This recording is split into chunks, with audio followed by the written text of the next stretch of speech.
Saya hanyalah seorang mahasiswa Indonesia yang mengejar mimpi di negeri yang bahkan jarang disebut orang, Kirgistan.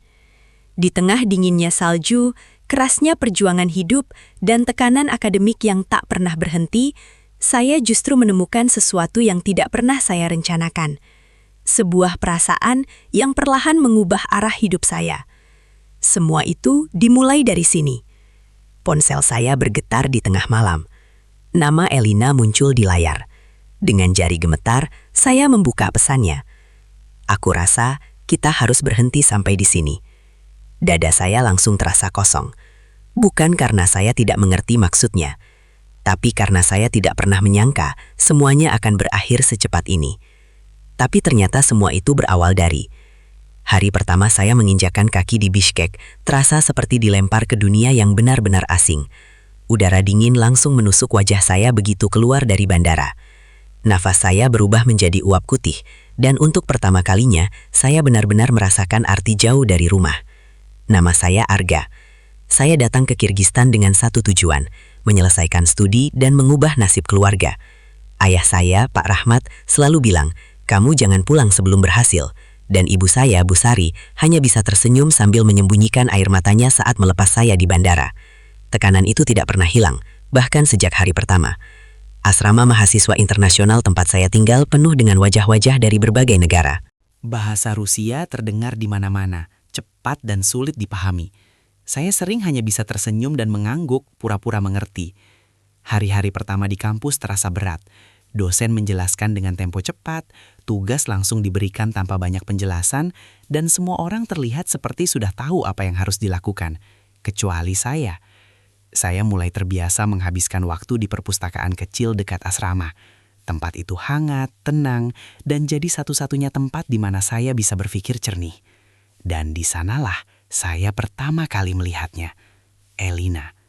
Dia duduk sendirian di pojok ruangan dengan sweater abu-abu dan rambut yang sedikit berantakan. Laptopnya terbuka, penuh dengan grafik dan angka. Tapi yang membuat saya memperhatikannya bukan itu, melainkan ekspresinya. Fokus, tapi ada lelah yang disembunyikan. Saya mencoba mengabaikannya, tapi setiap hari, tanpa sadar saya selalu mencari sosok itu lagi. Sampai suatu malam, saya benar-benar kehabisan akal dengan tugas statistik dari Profesor Antonov. Dengan rasa ragu, saya memberanikan diri mendekatinya. "Maaf, kamu ngerti bagian ini?" tanya saya, menunjuk layar laptop saya. Dia mengangkat kepala, menatap saya beberapa detik, lalu tersenyum kecil. "Statistik?" katanya ringan. "Aku bisa bantu sedikit." Itu awalnya. Kami mulai belajar bersama. Awalnya hanya soal tugas, tapi lama-lama berubah jadi percakapan panjang tentang banyak hal. Dia bercerita tentang keluarganya yang keras, tentang ekspektasi tinggi yang membuatnya tidak pernah merasa cukup. Dan saya, untuk pertama kalinya, saya bercerita tentang ketakutan saya. "Saya takut gagal," kata saya suatu malam. "Bukan karena saya tidak mampu, tapi karena saya tidak punya pilihan selain berhasil."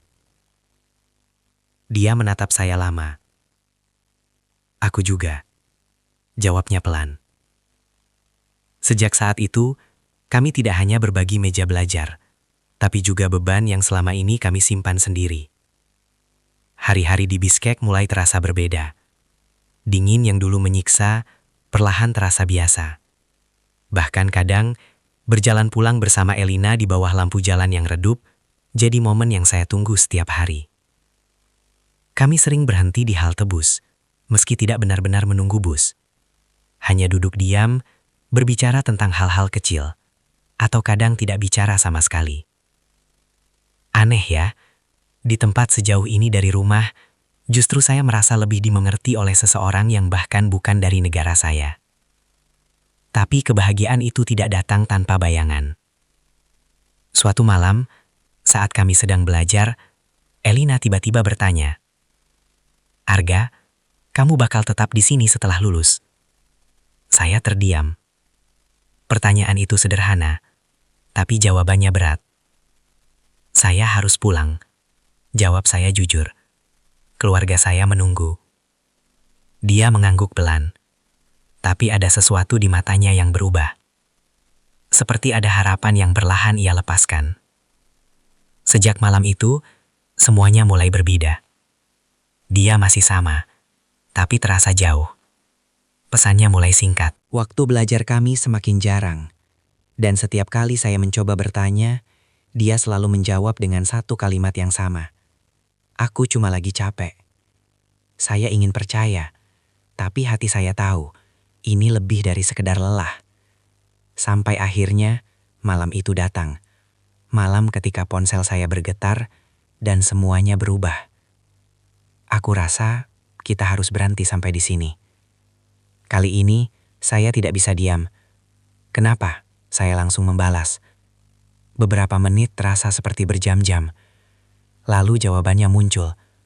Karena ini gak akan berhasil. Tapi yang membuat saya benar-benar terdiam adalah apa yang saya dengar keesokan harinya dari Dani. Elina itu lagi ngurus sesuatu sama pihak kampus, katanya pelan. Kalau gagal, dia bisa dikeluarin. Dunia saya seperti berhenti. Ngurus apa? Tanya saya cepat. Dani ragu sejenak, lalu berkata, masalah visa dan ada hubungannya sama seseorang yang dekat sama dia. Jantung saya berdegup kencang. Seseorang. Ivan. Nama itu tiba-tiba muncul di kepala saya. Dan saat saya mulai menyadari apa yang sebenarnya terjadi, satu hal jadi jelas. Keputusan Elina untuk menjauh dari saya bukan karena dia tidak peduli, tapi karena dia sedang menyembunyikan sesuatu yang bisa menghancurkan segalanya.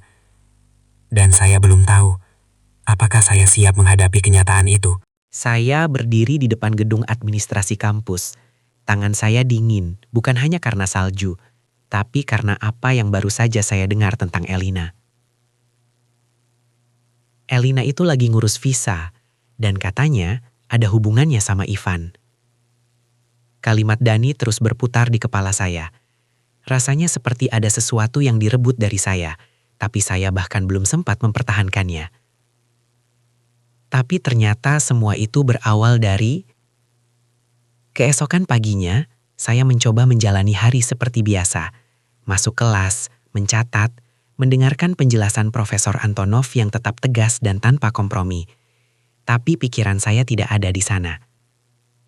Setiap kali pintu kelas terbuka, saya berharap itu Elina. Tapi dia tidak datang. Untuk pertama kalinya sejak kami sering belajar bersama, kursi di sebelah saya terasa kosong dengan cara yang menyakitkan. Setelah kelas selesai, saya tidak langsung pulang. Kaki saya seperti berjalan sendiri menuju perpustakaan, tempat semuanya dimulai. Dan benar saja, dia ada di sana. Elina duduk di tempat biasa, tapi kali ini berbeda. Wajahnya terlihat lebih pucat, matanya lelah, dan di depannya bukan hanya laptop, tapi setumpuk dokumen. Saya berdiri beberapa detik, mencoba mengumpulkan keberanian. Lalu saya mendekat. Elina? Dia langsung menoleh. Ekspresinya berubah kaget, lalu sulit dibaca. Kamu gak masuk kelas, lanjut saya pelan. Aku ada urusan, jawabnya singkat. Tidak seperti biasanya, tidak ada senyum kecil, tidak ada nada hangat. Saya duduk di depannya tanpa diminta. Ini soal visa? Tanya saya langsung. Dia membeku. Beberapa detik tidak ada suara. Kamu tahu dari siapa? Suaranya pelan tapi tajam. Dari Dani, jawab saya jujur. Elina, kenapa kamu gak cerita ke aku? Dia tertawa kecil. Bukan tawa bahagia, tapi seperti menertawakan keadaan. Karena ini bukan urusan kamu, Arga. Kalimat itu seperti menampar saya. Bukan urusan saya, ulang saya. Nada suara mulai naik. Kita selama ini, kita apa? Potongnya cepat. Saya terdiam. Kata-kata saya berhenti di tenggorokan. Dia menatap saya dalam. Ada emosi yang selama ini tidak pernah saya lihat. Kita cuma belajar bareng. Lanjutnya pelan. Jangan bikin semuanya jadi lebih dari itu. Hati saya seperti jatuh. Saya tahu itu tidak benar. Tapi dia memilih mengatakan itu. Terus, Ivan, tanya saya. Suara saya lebih pelan sekarang. Dia bantu kamu? Sekali lagi, dia terdiam. Dan dari diamnya itu, saya sudah tahu jawabannya. Iya, katanya akhirnya. Dia satu-satunya yang bisa bantu. Dunia saya terasa semakin sempit. Bantu atau ada syarat? Tanya saya. Elina langsung menatap tajam. Jangan mulai, Arga. Tapi ini nggak masuk akal. Suara saya mulai emosi. Kamu menjauh dari saya, terus tiba-tiba ada dia. Karena aku nggak punya pilihan. Potongnya keras. Semua orang di perpustakaan mulai menoleh, tapi saya tidak peduli. Dia menunduk, tangannya mengepal. Aku hampir kehilangan status mahasiswaku. Lanjutnya lebih pelan. Kalau visaku ditolak, aku harus pulang. Semua yang aku bangun di sini selesai. Saya bisa merasakan ketakutannya, sama seperti yang saya rasakan selama ini. Tapi, kenapa harus dia? Tanya saya, lebih lembut sekarang. Elina menatap saya lagi. Kali ini matanya sedikit berkaca-kaca. Karena dia punya koneksi di kampus, katanya. Dan dia nawarin bantuan. Saya mengerti, tapi ada sesuatu yang masih mengganjal. Dan sebagai gantinya, tanya saya hati-hati. Dia tidak langsung menjawab. Itu yang paling menyakitkan. Saya menutup mata sebentar. Jadi, ini alasannya kamu bilang kita harus berhenti. Suara saya hampir berbisik. Dia mengangguk pelan. Kalau kamu tetap dekat sama aku, kamu bisa ikut kena masalah, katanya. Aku nggak mau itu terjadi. Kalimat itu justru membuat dada saya semakin sesak. Kamu mutusin semuanya tanpa kasih saya kesempatan buat ngerti, tanya saya. Aku cuma berusaha realistis. Jawabnya. Realistis. Kata itu terasa dingin. Saya juga realistis. Kata saya pelan. Tapi saya nggak lari. Elina terdiam. Kali ini benar-benar diam. Ada jarak yang tiba-tiba terasa sangat jauh di antara kami, meskipun kami duduk berhadapan. Akhirnya saya berdiri. Kalau ini pilihan kamu, saya nggak bisa maksa, kata saya. Langkah saya terasa berat saat meninggalkan perpustakaan. Tapi sebelum saya benar-benar pergi, suara Elina menghentikan saya. Arga, saya berhenti, tapi tidak langsung menoleh. Kalau kamu di posisi aku, kamu juga bakal ngelakuin hal yang sama. Saya menutup mata. Mungkin, jawab saya. Tapi saya nggak akan pura-pura kalau itu nggak menyakitkan. Saya pergi tanpa menunggu jawabannya.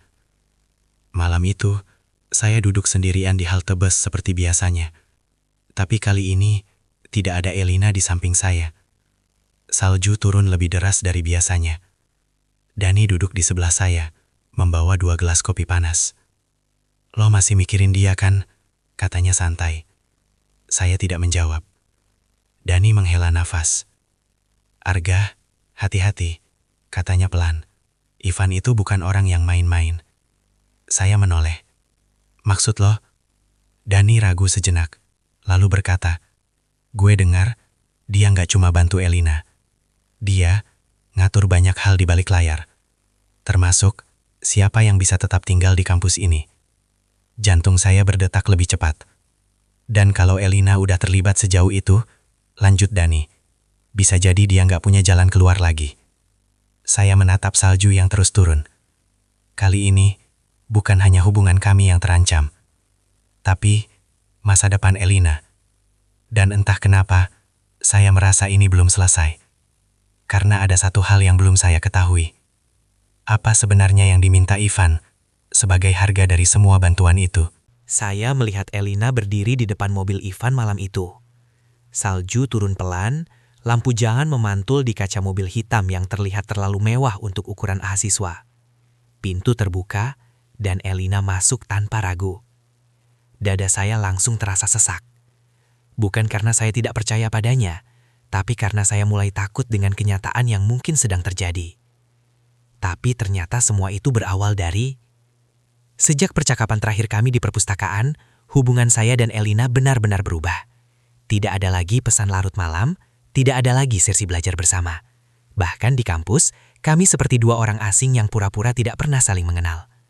Saya mencoba fokus pada kuliah, tapi semakin saya mencoba melupakan, semakin bayangannya muncul di setiap sudut kampus. Di kelas, kursi kosong di sebelah saya masih terasa seperti miliknya. Di perpustakaan, saya tetap duduk di tempat biasa, meskipun dia tidak pernah datang lagi ke sana saat saya ada. Rasanya seperti kehilangan sesuatu yang bahkan belum sempat saya miliki sepenuhnya. Suatu sore, Dani datang ke kamar saya tanpa banyak basa-basi. "Lo harus lihat ini," katanya sambil menunjukkan layar ponselnya. Sebuah foto. Elina bersama Ivan. Mereka berdiri di depan gedung administrasi kampus. Terlihat seperti sedang berdiskusi serius.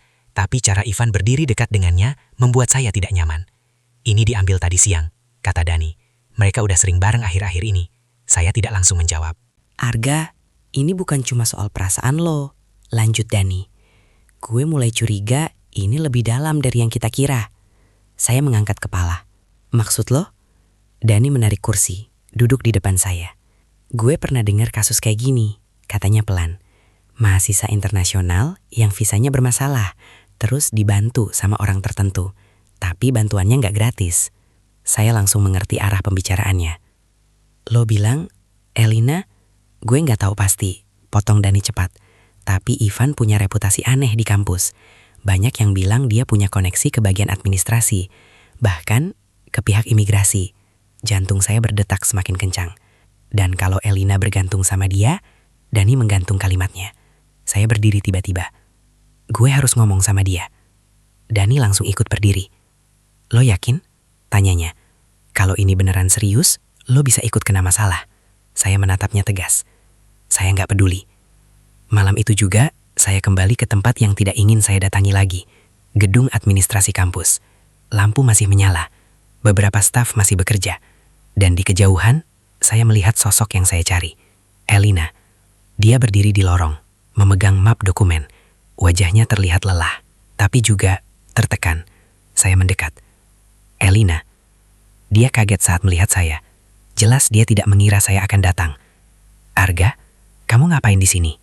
"Kamu harus jelasin semuanya ke saya," kata saya tanpa basa-basi. Dia langsung melihat ke sekeliling, seolah takut ada yang mendengar. "Ini bukan tempatnya," katanya pelan. "Justru ini tempatnya," jawab saya. Saya capek ditebak-tebak. Dia menatap saya lama, lalu akhirnya mengalah. Kita keluar. Kami berjalan keluar gedung.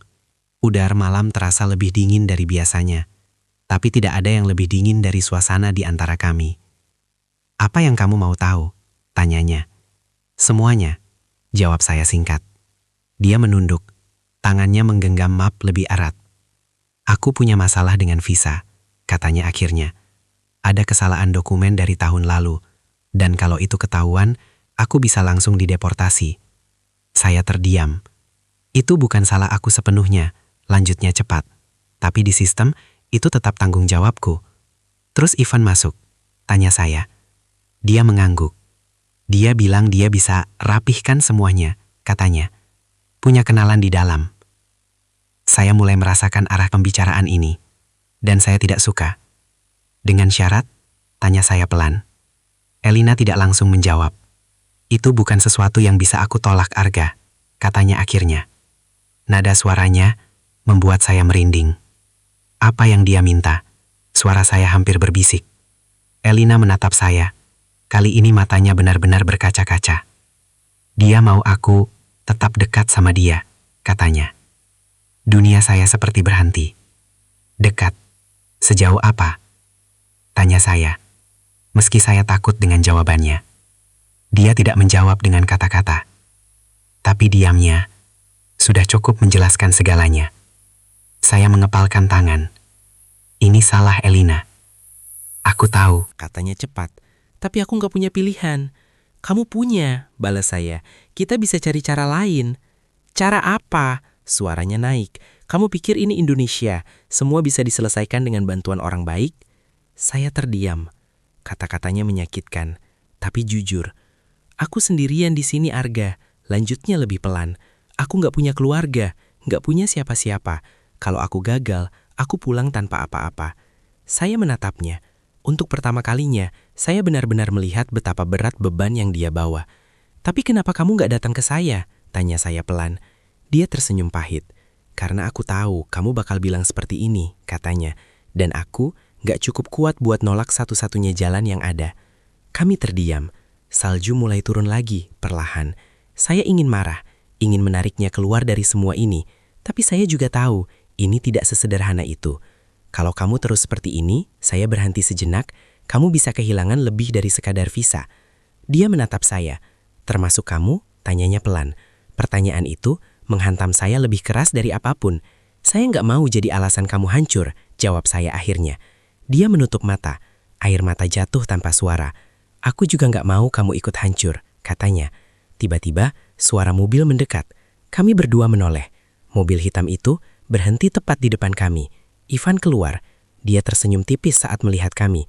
Sepertinya aku datang di waktu yang kurang tepat, katanya santai. Saya bisa merasakan ketegangan langsung memenuhi udara. Ivan melangkah mendekat. Tatapannya beralih ke saya. "Kamu Arga ya?" katanya. "Aku sering dengar namamu." Nada suaranya tenang, tapi ada sesuatu yang tidak nyaman di dalamnya. "Saya juga," jawab saya singkat. Elina terlihat panik. "Ivan, ini..." "Aku tahu," potong Ivan. "Teman belajar kamu." Dia tersenyum lagi, kali ini lebih tajam. "Tapi mungkin sudah saatnya kamu fokus ke prioritasmu, Elina." Kalimat itu terdengar sederhana, tapi maknanya jelas. Saya menatap Elina, dan di detik itu, saya sadar, ini bukan lagi sekedar soal perasaan. Ini tentang pilihan. Dan Elina harus memilih sekarang. Tetap di sini, dengan harga yang harus dia bayar. Atau pergi, dan kehilangan semuanya. Dan yang paling saya takutkan, apapun pilihannya, saya mungkin tidak akan ada di dalamnya. Aku pilih tetap di sini. Kalimat itu keluar dari mulut Elina. Pelan, tapi cukup untuk menghancurkan sesuatu di dalam diri saya. Salju masih turun, lampu jalan bergetar diterpa angin malam, dan Ivan berdiri di sampingnya dengan senyum tipis yang seolah sudah tahu jawaban itu sejak awal. Saya tidak langsung mereaksi. Tubuh saya kaku. Seolah otak saya butuh waktu untuk menerima kenyataan yang baru saja terjadi. Tapi ternyata semua itu berawal dari detik-detik sebelum Elina menjawab. Saya masih ingat bagaimana jantung saya berdetak tidak beraturan saat Ivan menatapnya, menunggu jawaban. Tidak ada paksaan secara terang-terangan, tapi tekanan itu terasa jelas. "Elina," suara saya pelan, hampir seperti memohon. "Kita masih bisa cari jalan lain." Dia menoleh ke saya, matanya berkaca-kaca. "Terlambat, Arga," katanya lirih.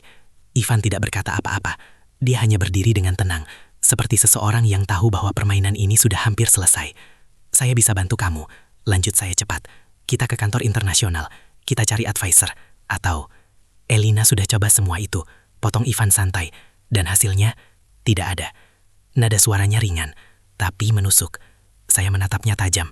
"Ini bukan urusan kamu," kata saya. Ivan tersenyum kecil. "Sekarang ini jadi urusanku," jawabnya. Suasana langsung berubah. Ada ketegangan yang tidak bisa disembunyikan lagi. Elina menutup matanya sejenak, seperti sedang mengumpulkan sisa keberanian yang dia punya. Lalu dia mengatakan itu. Aku pilih tetap di sini. Dunia saya seperti runtuh perlahan. Bukan karena saya tidak mengerti alasannya, tapi karena saya tahu keputusan itu akan membawa konsekuensi yang tidak kecil. Ivan mengangguk pelan, seolah puas. "Keputusan yang tepat," katanya. Elina tidak menjawab. Dia hanya berdiri diam, menahan sesuatu yang jelas berat untuknya. Saya menatapnya lama.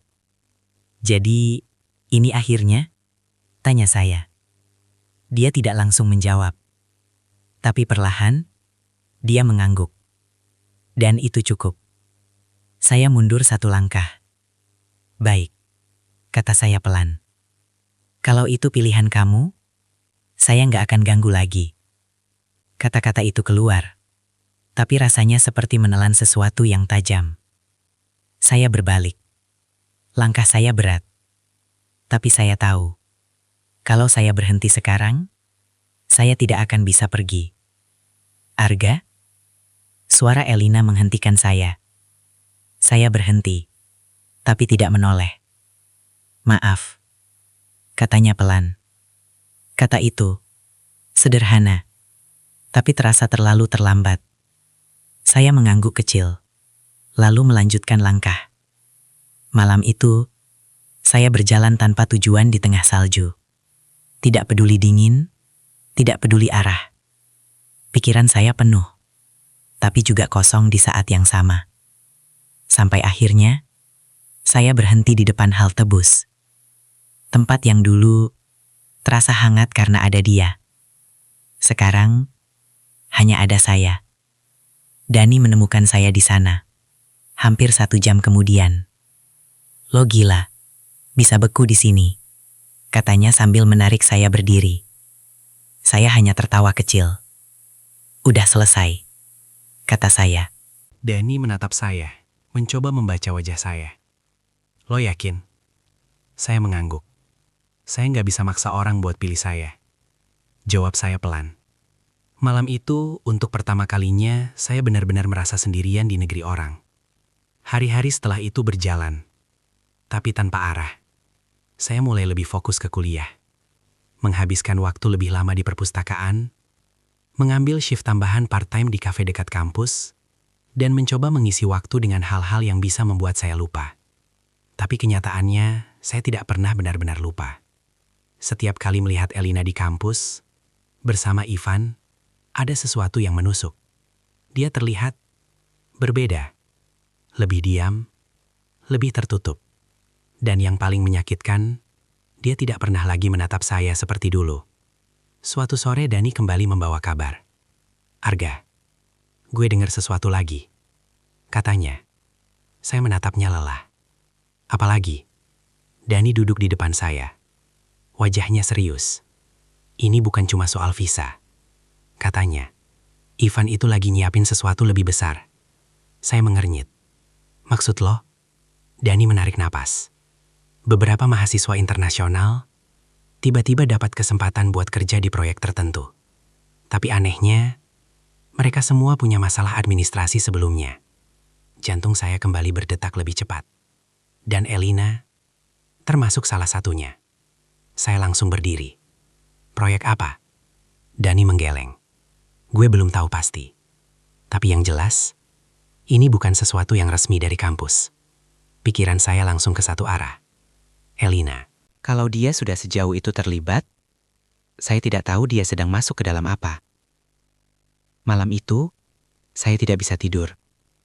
Bukan karena saya masih memikirkan hubungan kami, tapi karena satu hal yang lebih besar. Bagaimana kalau keputusan Elina untuk bertahan justru membawanya ke sesuatu yang jauh lebih berbahaya? Dan pertanyaan itu semakin menghantui saya. Ketika keesokan harinya, saya menerima sebuah pesan singkat dari nomor yang tidak saya kenal.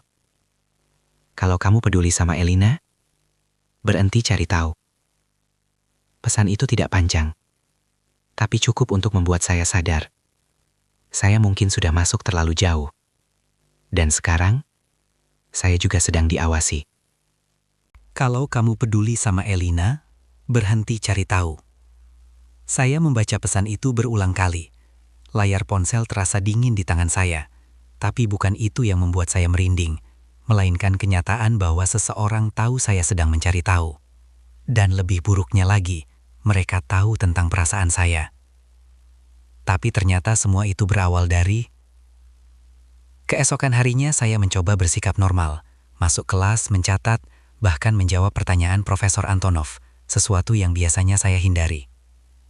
Saya butuh distraksi, karena kalau tidak, pikiran saya akan terus kembali ke satu hal, Elina. Dan pesan itu. Di tengah kelas tanpa sadar, mata saya mencari sosoknya. Dia ada di sana. Duduk di barisan depan, bersama Ivan. Mereka tidak terlihat seperti pasangan, tidak ada sentuhan, tidak ada senyum berlebihan, tapi justru itu yang membuatnya terasa lebih aneh.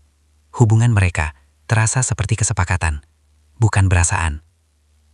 Dan itu membuat dada saya semakin sesak. Setelah kelas selesai, saya tidak langsung keluar. Saya pura-pura merapikan buku, hanya untuk memastikan satu hal. Apakah Elina akan melihat saya? Beberapa detik, lalu akhirnya dia menoleh. Tatapan kami bertemu. Ada sesuatu di matanya, sesuatu yang belum pernah benar-benar hilang. Penyesalan. Tapi sebelum saya sempat melakukan apapun, Ivan berdiri di sampingnya. Dan seperti refleks, Elina langsung mengalihkan pandangannya. Seolah saya tidak pernah ada. Saya menggenggam buku lebih erat. Baik, Kalau ini permainan mereka, saya tidak akan diam. Sore itu, saya menemui Dani di kafe tempat saya kerja part-time. Aroma kopi yang biasanya menenangkan, sekarang terasa hambar. Gue dapat pesan, kata saya langsung. Dani langsung menatap serius. Dari siapa? Saya menggeleng. Nomor Dani kenal, tapi isinya jelas. Gue disuruh berhenti cari tahu soal Elina. Dani bersandar di kursi. Berarti lo udah masuk radar mereka. Kata mereka terasa berat.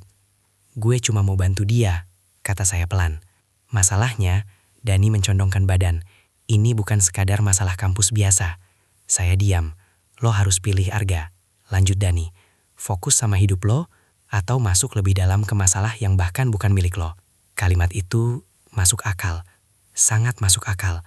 Tapi entah kenapa, hati saya menolak. Saya nggak bisa pura-pura nggak tahu. Jawab saya akhirnya. Dani menghela nafas panjang. Ya udah, tapi kalau lo mau lanjut, kita harus pintar. Malam itu, untuk pertama kalinya, saya dan Dani benar-benar mencoba menyusun apa yang sebenarnya terjadi. Kami mulai dari hal paling sederhana. Ivan, mahasiswa lokal, dikenal punya koneksi luas. Tidak terlalu menonjol secara akademik, tapi selalu ada di tempat-tempat penting. Gue pernah lihat dia keluar dari kantor administrasi, lewat pintu belakang, kata Dani. Pintu belakang? Tanya saya. Iya, yang biasanya cuma dipakai staf. Itu bukan hal biasa. Dan soal proyek itu?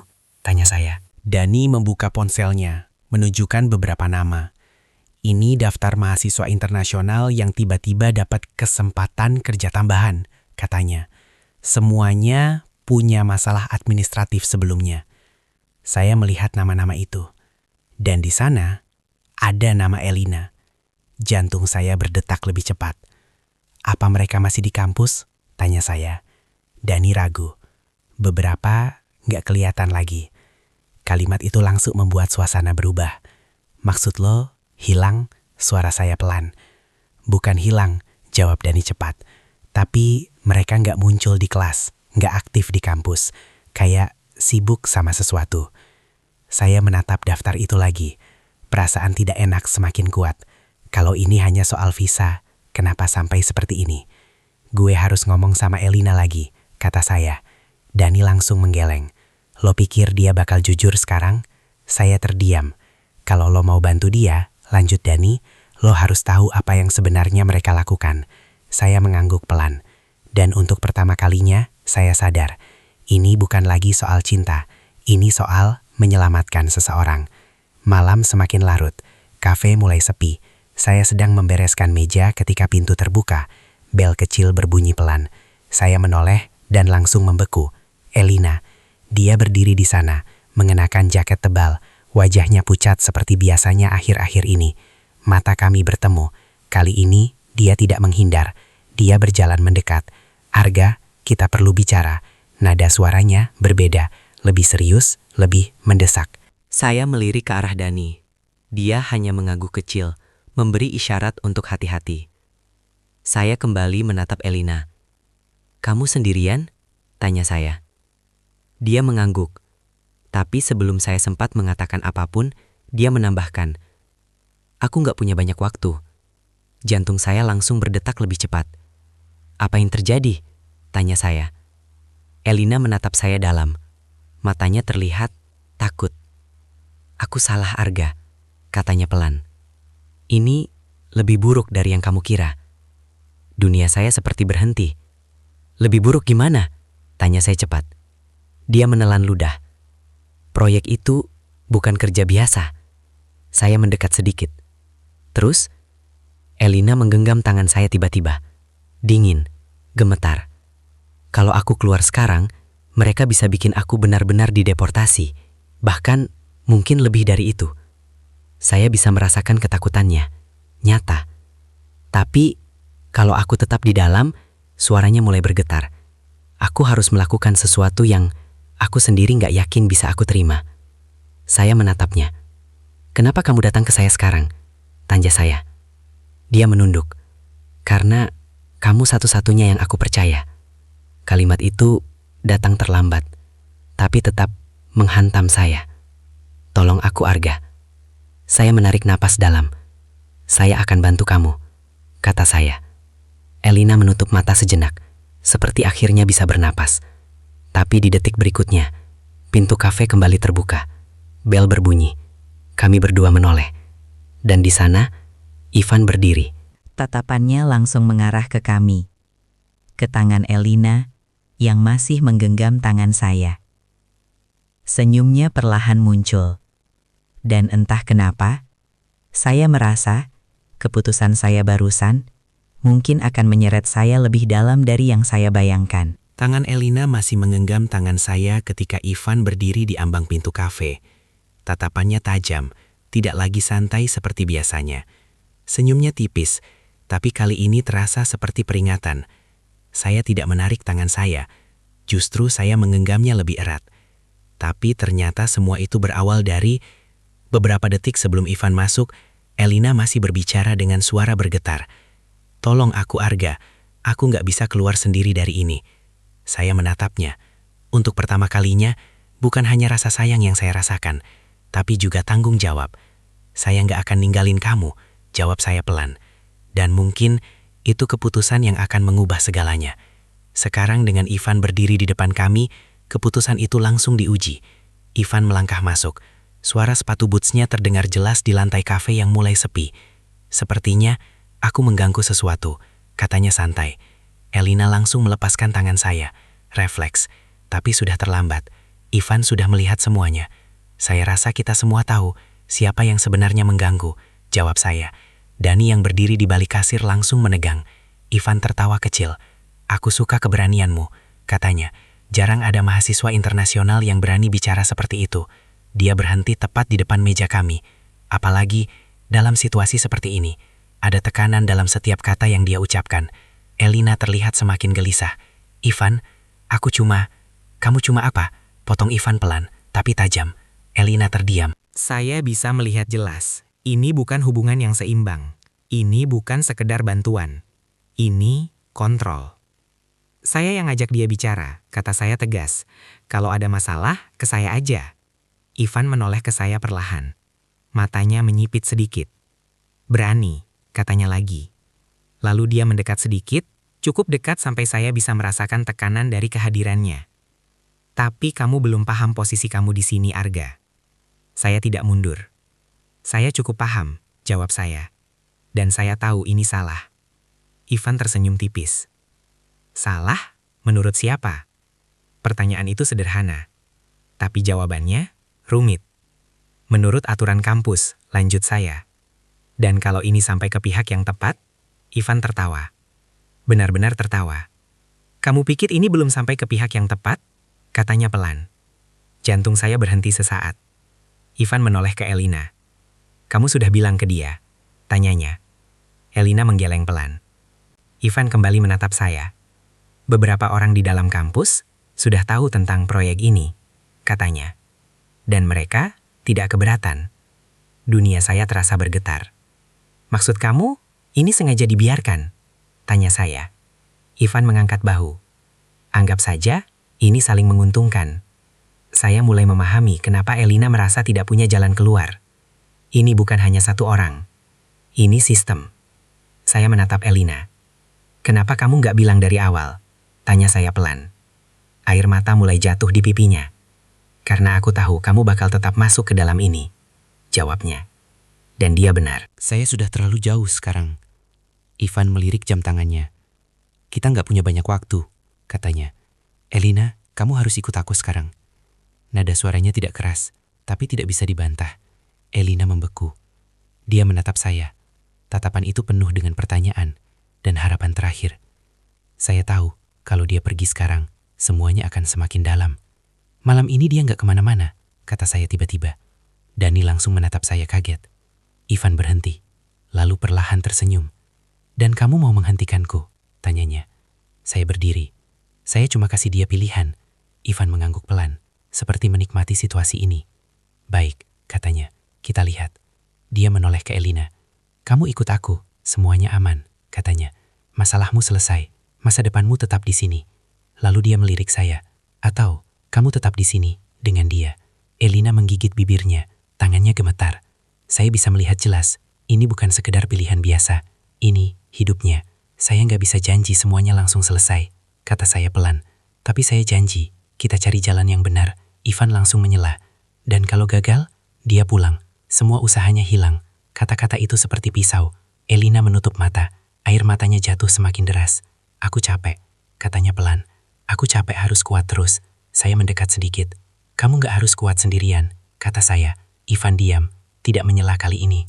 Dia hanya menunggu. Beberapa detik terasa seperti berjam-jam. Lalu akhirnya Elina membuka mata. Dia menatap Ivan, lalu menatap saya. Kalimatnya menggantung. Dan di detik itu, ponsel Ivan tiba-tiba bergetar. Dia melihat layar.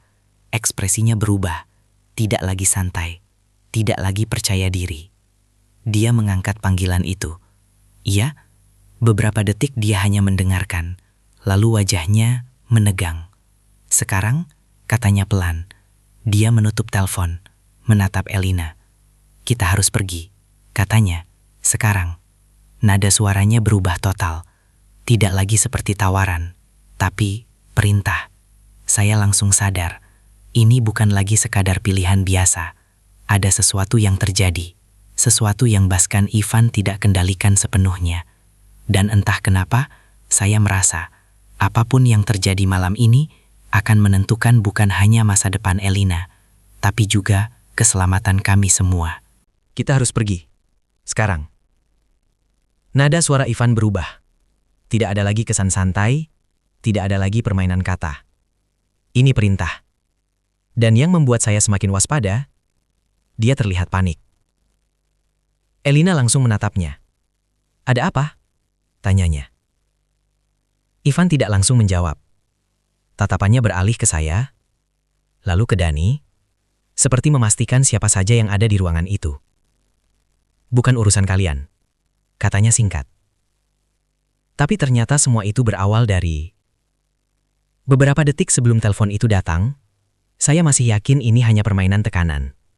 Bahwa Ivan masih mengendalikan semuanya. Tapi sekarang, saya mulai ragu. Orang seperti dia tidak mungkin terlihat setegang ini tanpa alasan besar. Elina, sekarang. Ulang Ivan. Kali ini lebih tegas. Elina berdiri perlahan, tapi langkahnya ragu. Dia menoleh ke saya. Tatapan itu berbeda. Bukan lagi sekadar bingung, tapi takut. Aku harus tahu dulu, katanya pelan ke Ivan. Ini soal apa? Ivan menghela nafas kesal. Kalau kamu mau tetap aman, kamu ikut aku sekarang, jawabnya. Nanti aku jelasin di jalan. Saya langsung maju satu langkah. Dia nggak akan kemana-mana sebelum tahu apa yang terjadi, kata saya. Ivan menatap saya lama. Dan untuk pertama kalinya, saya melihat sesuatu di matanya. Bukan sekadar dominasi, tapi tekanan. Kamu benar-benar nggak ngerti situasinya ya, katanya pelan. Ya udah, jelasin, balas saya cepat. Suasana kafe terasa semakin sempit. Dani bahkan sudah menutup pintu dan membalik tanda closed. Ivan akhirnya mengusap wajahnya kasar. Bagian administrasi kampus lagi diaudit, katanya. Dan beberapa file, termasuk yang kita atur, mulai diperiksa. Jantung saya langsung berdetak lebih cepat. Artinya, tanya saya. Artinya, kalau ada yang ketahuan, bukan cuma mahasiswa yang kena, jawab Ivan. Semua yang terlibat. Elina mundur satu langkah. Termasuk aku, suaranya bergetar. Ivan menatapnya. Kamu yang paling duluan. Ruangan langsung terasa dingin. Kenapa? Tanya saya. Karena namanya yang paling gampang dilacak, jawab Ivan. Mahasiswa internasional. Dokumen bermasalah. Pergerakan mencurigakan. Setiap kata, seperti menghantam. Elina, saya menoleh padanya. Dia terlihat benar-benar panik sekarang. Aku cuma ikut prosedur yang kamu kasih. Katanya ke Ivan. Aku nggak tahu ini bakal sejauh ini. Ivan mengangguk. Dan itu yang bikin kamu harus cepat keluar dari jalur sekarang. Saya langsung menangkap maksudnya. Keluar jalur, ulang saya. Maksud kamu? Kabur? Ivan tidak menjawab langsung. Tapi diamnya, sudah cukup jelas. Saya langsung berdiri tegak. Dia nggak akan kabur, kata saya tegas. Ivan tertawa kecil, tapi kali ini tanpa emosi. Kalau dia nggak kabur, dia dideportasi. Atau lebih buruk, masuk blacklist. Katanya, kamu tahu artinya itu buat masa depan dia. Saya tahu. Itu berarti, hampir semua peluang internasionalnya akan tertutup. Elina menutup mulutnya. mencoba menahan tangis. Aku nggak mau pulang seperti ini, katanya pelan. Kalimat itu sederhana, tapi penuh beban. Saya mendekat. Kita cari cara lain, kata saya. Ivan langsung menggeleng. Nggak ada waktu. Tapi ini salah, balas saya. Kalau dia kabur, itu justru memperparah.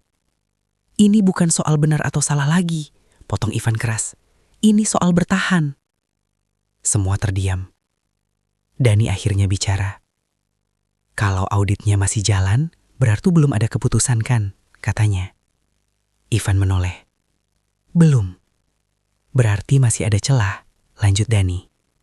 Kalau Elina bisa buktiin dia cuma korban sistem, mungkin dia bisa selamat tanpa harus kabur. Saya langsung melihat harapan kecil di situ. Iya, kata saya cepat. Kita kumpulin bukti, tunjukin kalau ini bukan inisiatif dia. Ivan menatap kami berdua. Lama. Lalu, dia tertawa kecil. Kalian terlalu naif, katanya. Tapi lebih baik daripada langsung menyerah, balas saya. Ivan terdiam lagi. Kali ini lebih lama. Seperti sedang mempertimbangkan sesuatu. Lalu dia menghela nafas. Kalau kita lakukan cara kalian, kita semua ikut masuk dalam resiko, katanya. Termasuk aku. Saya menatapnya. Kenapa kamu harus ikut? Tanya saya. Ivan tersenyum tipis. Karena aku lebih dalam dari yang kalian kira. Itu berarti satu hal. Dia bukan hanya perantara. Dia bagian dari sistem itu sendiri. Elina menatapnya. Ivan, suaranya pelan. Kamu beneran bantu aku atau cuma manfaatin aku? Pertanyaan itu akhirnya keluar. Ivan tidak langsung menjawab. Untuk pertama kalinya, dia terlihat kehilangan kata-kata. Dia berhenti sejenak. Awalnya cuma bantu. Dan sekarang? Tanya Elina. Ivan menatapnya. Sekarang, aku juga terjebak. Semua orang di ruangan itu ternyata sama. Terjebak. Dengan cara yang berbeda. Saya menarik napas dalam. Kalau kita semua terjebak, berarti kita harus keluar bareng, kata saya. Dani mengangguk. Elina menatap saya. Kali ini dengan harapan yang perlahan kembali. Tapi caranya? Tanyanya. Saya berpikir cepat. Audit, dokumen, administrasi. Kalau semua ini berpusat di sana, kita butuh akses ke data asli, kata saya. Bukti siapa yang sebenarnya mengatur semuanya. Ivan langsung menggeleng. Itu nggak mungkin. Mungkin, kata Dani. Kalau kita tahu siapa yang pegang file utamanya. Ivan terdiam. Lalu perlahan, dia menatap kami. Ada sesuatu yang berubah di matanya. Seperti keputusan besar. Kalau kalian mau lakukan ini, katanya pelan, kita harus masuk ke gedung administrasi. Malam ini. Jantung saya langsung berdetak keras. Malam ini, ulang saya. Ivan mengangguk. Sebelum semua file dipindahkan besok pagi. Ini gila. Ini berbahaya. Tapi mungkin ini satu-satunya kesempatan. Saya menatap Elina. Dia menatap saya balik. Tanpa kata-kata, kami sama-sama tahu jawabannya. Kita lakukan, kata saya. Dan di detik itu, semuanya berubah. Ini bukan lagi soal cinta. Ini bukan lagi soal perasaan.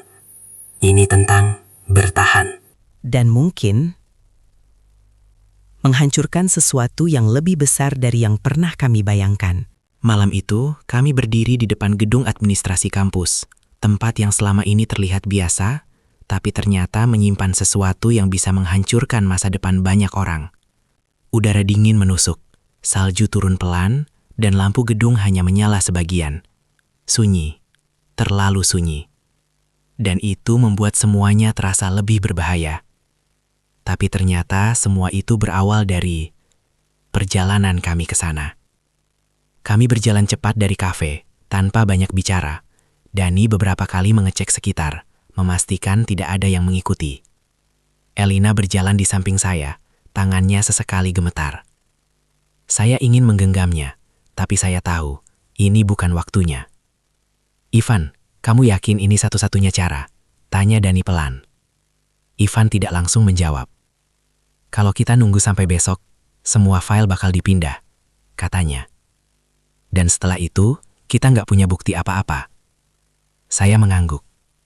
Masuk akal. Berbahaya, tapi masuk akal. Kami berhenti di samping Tidung. Ivan mengeluarkan kartu akses dari jaketnya. Saya masih punya akses terbatas, katanya. Tapi kita nggak punya banyak waktu di dalam. Pintu belakang terbuka dengan bunyi klik pelan. Kami masuk. Koridor gelap. Hanya lampu darurat yang menyala redup. Suara langkah kaki kami terdengar jelas, memantul di dinding. Jantung saya berdetak keras. Bukan karena takut ketahuan saja, tapi karena saya sadar. Setelah ini, tidak ada jalan kembali. Kita ke ruang arsip digital. Bisik Ivan. Di lantai 2. Kami naik tangga darurat. Setiap langkah terasa berat. Sampai akhirnya, kami sampai. Ivan membuka pintu kecil di ujung lorong. Ruangan itu dipenuhi komputer, server kecil, dan lemari arsip. Inilah pusatnya, katanya pelan. Dani langsung mendekati salah satu komputer. Elina, kamu ingat file kamu? Tanya saya. Dia mengangguk. Ada kode referensinya. Kami mulai bekerja. Waktu terasa berjalan cepat. Dani mengetik cepat, mencoba masuk ke sistem. Ivan berdiri di dekat pintu, berjaga. Saya di samping Elina, membantu mencari dokumen fisik yang mungkin relevan. Aku nemu, bisik Elina tiba-tiba. Saya mendekat. Di layar, ada file atas namanya. Dan bukan cuma itu. Ada daftar panjang, nama-nama mahasiswa internasional. Dengan catatan tambahan. Ini semua orang yang dibantu, kata Elina pelan. Dani memperbesar tampilan. Dan ini, katanya, ada kolom transaksi. Jantung saya langsung berdegup lebih kencang. Transaksi apa? Tanya saya. Dani menelan ludah. Bukan uang, katanya pelan. Ini penempatan. Saya tidak langsung mengerti. Penempatan? Ulang saya. Ivan yang dari tadi diam, akhirnya bicara. Mereka dikirim ke proyek tertentu. Katanya, kerja paksa halus. Legal di atas kertas. Tapi sebenarnya eksploitasi.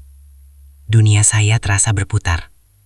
Elina, saya menatapnya. Dia langsung mundur satu langkah. Aku nggak tahu, katanya cepat. Aku kira ini cuma soal dokumen. Air matanya jatuh lagi. Saya percaya kamu, kata saya cepat. Dan saya benar-benar percaya. Gue nemu sesuatu lagi, kata Dani. Kami semua mendekat. Ini nama yang approve semua ini, katanya. Satu nama muncul di layar. Bukan Ivan, bukan mahasiswa, tapi salah satu pejabat kampus. Saya langsung mengerti kenapa ini bisa berjalan selama ini. Ini bukan permainan kecil. Ini sistem besar. Kita harus simpan ini, kata saya cepat. Dani langsung menyalin file ke flash disk. Elina, ini bisa bersihin nama kamu, kata saya. Dia menatap saya. Untuk pertama kalinya sejak semua ini dimulai, ada harapan di matanya. Tapi harapan itu tidak bertahan lama. Tiba-tiba, suara langkah kaki terdengar dari luar. Semua langsung diam. Ivan menegang. Mereka datang lebih cepat, bisiknya. Lampu lorong tiba-tiba menyala lebih terang. Suara pintu dibuka. Kita harus pergi, kata Ivan cepat. Tunggu, kata Dani. File belum selesai ke copy. Elina duluan, kata saya. Dia langsung menggeleng. Kita keluar bareng. Langkah kaki semakin dekat. Suara orang berbicara dalam bahasa Rusia. Mereka tidak sendiri. Kita ke pintu belakang, bisik Ivan. Kami bergerak cepat. Dani mencabut flash disk. Udah, kami keluar dari ruangan. Tapi saat kami sampai di ujung lorong, sosok itu sudah berdiri di sana. Seorang pria paruh baya, berjas, tatapannya dingin. Dan di belakangnya, 2 orang keamanan. Sepertinya, kalian tersesat, katanya pelan. Tidak ada yang bergerak, tidak ada yang bicara. Saya bisa merasakan Elina di samping saya, gemetar. Ivan perlahan maju satu langkah. Ini bukan seperti yang Anda pikirkan, katanya. Pria itu tersenyum tipis. Justru, ini persis seperti yang saya pikirkan. Hela nafas tertahan. Tatapannya beralih ke kami satu persatu. Lalu berhenti di Elina.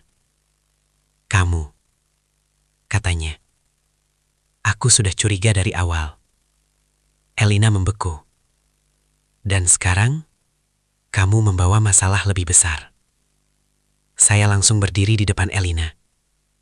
Dia nggak sendirian, kata saya. Pria itu menatap saya. Lalu, tersenyum. Bagus, katanya. Berarti, kalian semua bisa diproses sekaligus. Jantung saya terasa berhenti. Ini lebih buruk dari yang saya bayangkan. Kami punya bukti. Tapi sekarang, kami juga tertangkap. Dan pertanyaan yang langsung menghantam saya. Apakah bukti itu cukup untuk menyelamatkan kami? Atau justru menjadi alasan kami semua hancur bersama? Berarti kalian semua bisa diproses sekaligus. Kalimat itu menggantung di udara, dingin seperti malam di luar gedung. Dua petugas keamanan di belakang pria itu melangkah maju. Refleks, saya sedikit menggeser posisi, berdiri lebih depan, melindungi Elina. Jantung saya berdetak keras, tapi kali ini saya tidak mundur. Tapi ternyata semua itu berawal dari detik ketika kami menyadari satu hal penting. Kami memang tertangkap, tapi kami juga tidak datang dengan tangan kosong. Saya melirik Dani. Dia langsung mengerti. Flash disk itu masih ada di tangannya. Satu-satunya harapan kami. Pria itu melangkah mendekat. Sepatu kulitnya berbunyi pelan di lantai. Kalian tahu konsekuensinya? Tanyanya tenang. Tidak ada yang menjawab. Masuk ke area terbatas. Mengakses data tanpa izin. Ini bukan sekedar pelanggaran kampus. Lanjutnya, ini bisa jadi masalah hukum. Helena di belakang saya semakin gemetar. Aku cuma mau. Suaranya patah. Diam, potong pria itu dingin. Saya mengepalkan tangan. Kalau Anda mau proses kami, kata saya, lakukan. Pria itu berhenti. Tapi, saya lanjutkan. Suara saya lebih tegas. Kami juga punya sesuatu. Dia menyipitkan mata. Sesuatu? Saya melirik Dani. Dani mengangkat flash disk itu sedikit. Ruangan langsung terasa lebih sunyi. Semua data ada di sini, kata Dani. Termasuk siapa yang approve semua proyek ini. Wajah pria itu tidak langsung berubah. Tapi, saya bisa melihat sedikit ketegangan di matanya. Kalian tidak tahu apa yang kalian pegang, katanya pelan. Justru kami mulai tahu, jawab saya. Beberapa detik, tidak ada yang bergerak. Lalu pria itu tertawa kecil. Anak-anak, katanya. Kalian pikir satu file bisa menjatuhkan sistem sebesar ini? Saya menelan ludah. Mungkin dia benar. Tapi ini satu-satunya yang kami punya. Minimal, bisa membuka semuanya, kata saya. Ivan, yang dari tadi diam, akhirnya bicara. Dia benar, katanya pelan. Semua menoleh ke arah Ivan. Kalau data itu keluar, lanjutnya, ini nggak bisa ditutup lagi.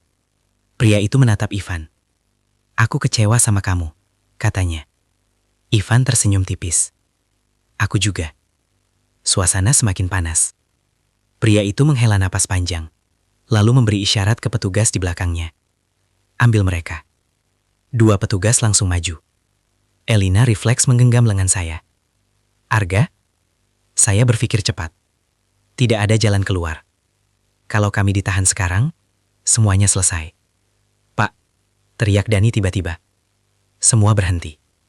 Kalau kami hilang malam ini, katanya cepat. Data ini tetap keluar. Pria itu berhenti melangkah. Gue udah kirim salinannya ke tempat lain. Lanjut Dani. Kalau gue nggak kasih kabar sampai pagi, semuanya otomatis tersebar. Saya langsung menoleh ke Dani. Dia tidak pernah bilang ini sebelumnya. Tapi, saya mengerti. Dia sedang menggertak.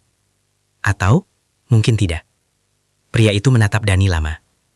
Mencoba membaca apakah itu bohong atau nyata. Beberapa detik terasa seperti menit. Lalu, dia mengangkat tangan. Petugas berhenti. Ruangan kembali sunyi. Anak pintar. Katanya pelan. Dani tidak menjawab. Pria itu menoleh ke saya. Kamu pemimpinnya? Tanyanya. Saya menggeleng. Kami cuma nggak mau diam. Jawab saya. Dia tersenyum tipis. Masalahnya, kalian sudah terlalu jauh untuk sekadar diam. Dia berjalan perlahan, mendekat ke kami. Baik, katanya akhirnya. Kita buat kesepakatan. Semua terdiam. Data itu, kalian serahkan ke saya. Lanjutnya. Dan aku pastikan, kalian keluar dari masalah ini. Tanpa catatan. Tanpa deportasi. Elina langsung menatap saya. Itu yang dia inginkan sejak awal. Aman. Selesai. Tapi saya tahu, itu juga berarti semua ini akan tertutup lagi. Kami butuh jaminan. Kata saya. Pria itu tertawa kecil. Kamu dalam posisi yang tidak punya banyak pilihan. Saya menatapnya. Lalu menatap Elina. Dia terlihat ragu. Untuk pertama kalinya, dia benar-benar di persimpangan.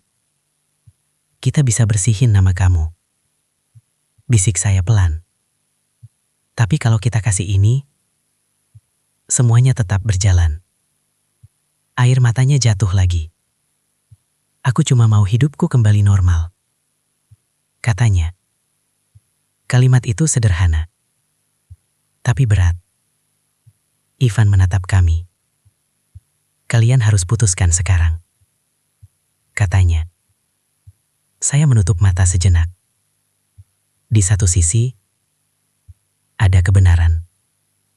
Di sisi lain, ada keselamatan. Dan di tengah semua itu, ada Elina. Saya membuka mata. Menatapnya. Kamu percaya sama saya? Tanya saya pelan. Dia menatap saya. Lama. Lalu, mengangguk. Saya menoleh ke pria itu.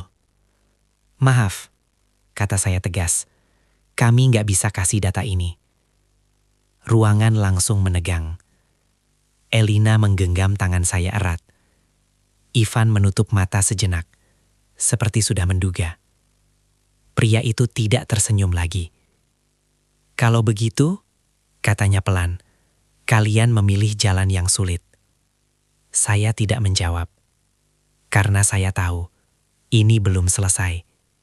Dan mungkin keputusan ini akan membawa kami ke konsekuensi yang jauh lebih besar dari yang kami bayangkan. Tapi di saat yang sama, untuk pertama kalinya sejak semua ini dimulai, saya tidak merasa sendirian. Karena kali ini, Elina tidak melepaskan tangan saya. Pintu ruangan itu tertutup keras di belakang kami. Langkah kaki petugas keamanan mulai mendekat lagi. Tidak ada lagi tawaran. Tidak ada lagi negosiasi. Kami sudah memilih jalan kami. Dan sekarang, kami harus menghadapi konsekuensinya. Tapi ternyata, semua itu berawal dari detik ketika saya mengatakan, kami nggak bisa kasih data ini. Kalimat itu bukan hanya penolakan. Itu adalah titik di mana semuanya berubah. Pria berjas itu menatap kami tanpa ekspresi. Baik, katanya dingin. Kalau begitu, kita selesaikan dengan cara lain. Dua petugas kembali maju. Elina menggenggam tangan saya lebih erat. Arga, suaranya gemetar. Saya menatapnya. Lari kalau ada kesempatan. Bisik saya cepat. Dia menggeleng. Aku nggak akan ninggalin kamu. Untuk pertama kalinya, saya tersenyum di tengah situasi seperti ini. Bodoh ya, tapi hangat. Ivan tiba-tiba melangkah ke depan. Tunggu, katanya. Semua berhenti. Pria itu menatapnya. Kamu masih punya sesuatu untuk dikatakan? Tanyanya. Ivan mengangguk pelan. Ada satu hal yang belum kamu tahu, katanya. Saya menoleh. Dani juga. Elina terlihat bingung. Ivan menghela napas panjang. Data itu, katanya, bukan cuma ada di flash disk mereka. Jantung saya langsung berdetak lebih cepat. Apa? Ivan melirik ke arah Dani, lalu ke saya. Aku sudah simpan salinannya, jauh sebelum mereka masuk ke sini. Ruangan langsung sunyi. Pria itu menyipitkan mata. Kamu main dua sisi sekarang? Tanyanya pelan. Ivan tersenyum tipis. Enggak, jawabnya. Aku cuma akhirnya milih sisi yang benar. Saya tidak pernah menyangka orang yang selama ini terlihat seperti bagian dari masalah, ternyata juga menyimpan jalan keluar. Kalau sesuatu terjadi sama mereka, lanjut Ivan, data itu tetap keluar. Pria itu terdiam. Benar-benar diam. Untuk pertama kalinya, dia terlihat tidak punya kontrol penuh. Beberapa detik berlalu. Lalu dia menghela napas panjang. Kalian pikir ini akan mengubah segalanya? Tanyanya. Saya menjawab. Mungkin gak langsung, kata saya. Tapi ini awal. Tatapan kami bertemu. Dan di detik itu, saya tahu. Dia tidak bisa lagi menghentikan ini dengan cara biasa. Akhirnya, dia mundur satu langkah. Pergi, katanya dingin. Kami semua terdiam. Apa? Tanya Dani tidak percaya. Pergi sebelum aku berubah pikiran. Ulangnya. Tidak ada yang bergerak beberapa detik. Lalu Ivan berbisik. Sekarang, kami tidak menyia-nyiakan kesempatan. Kami berlari. Keluar dari lorong. Turun tangga darurat. Keluar dari pintu belakang. Udara malam langsung menyambut kami. Dingin. Tapi terasa seperti kebebasan. Kami berhenti cukup jauh dari gedung. Semua terdiam. Masih mencoba mencerna apa yang baru saja terjadi. Elina menatap saya. Air matanya jatuh lagi. Tapi kali ini, berbeda. Bukan karena takut, tapi karena lega. Kita berhasil, katanya pelan. Saya mengangguk. Iya, untuk sekarang. Dani tertawa kecil. Gila sih ini, katanya. Gue gak nyangka kita bisa keluar hidup-hidup. Ivan berdiri sedikit jauh dari kami. Diam. Saya mendekat. Kenapa kamu bantu kami? Tanya saya. Ivan tidak langsung menjawab. Aku capek, katanya akhirnya. Capek jadi bagian dari sesuatu yang salah. Saya mengangguk. Saya mengerti. Kami semua capek. Beberapa hari setelah itu, audit benar-benar berjalan. Beberapa nama mulai dipanggil. Beberapa sistem mulai dibuka. Dan perlahan, semuanya mulai terungkap. Tidak sempurna. Tidak langsung bersih. Tapi cukup untuk mengubah arah. Nama Elina tidak masuk dalam daftar pelanggaran utama. Dia selamat. Hari itu kami duduk lagi di halte bus yang sama. Tempat semuanya dulu terasa sederhana. Sekarang, terasa berbeda.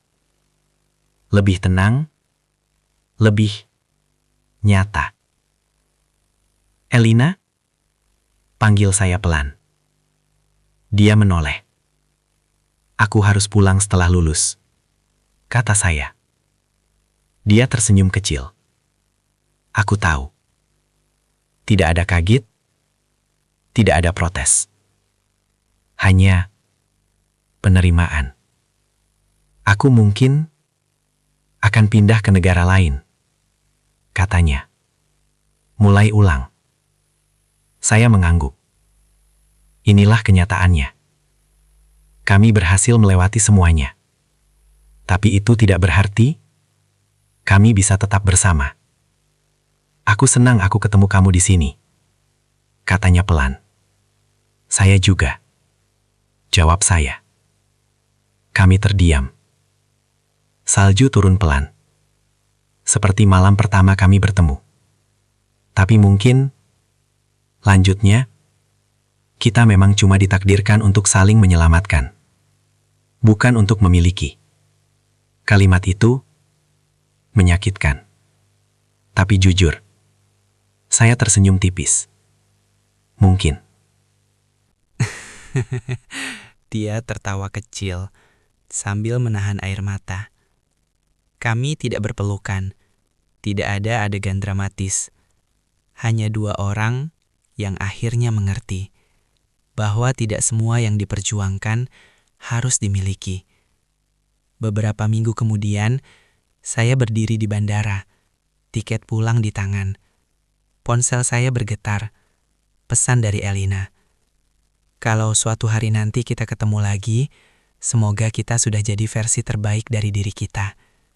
Saya tersenyum, lalu membalas, saya tunggu hari itu. Pesawat saya dipanggil, saya melangkah masuk, meninggalkan Kirgistan, meninggalkan semua kenangan, dan meninggalkan seseorang yang pernah mengubah cara saya melihat hidup. Karena pada akhirnya, saya belajar satu hal. Kadang, cinta tidak datang untuk dimiliki, tapi untuk mengajarkan kita bagaimana bertahan, memilih yang benar, dan merelakan. Dan sampai sekarang, saya masih bertanya, apakah di tempat lain, di waktu yang berbeda, kami akan dipertemukan lagi?